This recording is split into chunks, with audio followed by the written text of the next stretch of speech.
अस्सलातु वस्सलामु अलैका या सय्यदी या रसूलल्लाह व अला आलिका व अस्हाबिका या सय्यदी या हबीबल्लाह। नबी करीम सल्लल्लाहु अलैहि वसल्लम ने फरमाया कि जो शख्स शब कदर में रात भर इबादत इलाही में मशगूल रहेगा, अल्लाह ताला उसे ज़रूर बहिश्त में दाखिल फरमाएगा और मैं उसकी निजात का ज़िम्मेदार हूँगा।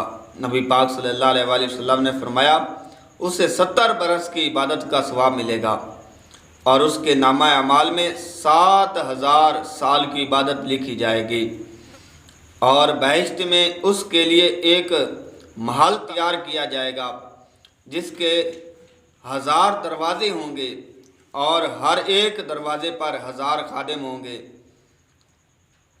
हज़रत अब्दुल्लाह इब्न अब्बास रज़ियल्लाहु ताला अन्हु से रवायत है कि रसूलुल्लाह सल्लल्लाहु अलैहि वसल्लम ने फरमाया कि जो शख्स शब कदर में रात को इबादत इलाही के लिए जागे, जो शख्स शब कदर में रात को इबादत इलाही के लिए बिदार रहेगा, उसको क़यामत के दिन कुछ खौफ हरासा ना होगा और अज़ाब कब्र से महफूज रहेगा।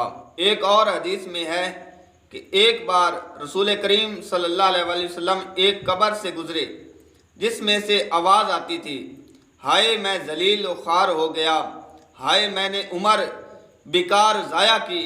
रसूलुल्लाह सल्लल्लाहु अलैहि वसल्लम ने इस शोर फरियाद के जवाब में फरमाया, ओ गाफिल, अगर तू उम्र भर में एक बार भी शब कदर में रात भर इबादत के लिए जाग कर गुजार देता, क़यामत तक तुझे अज़ाब कब्र ना होता।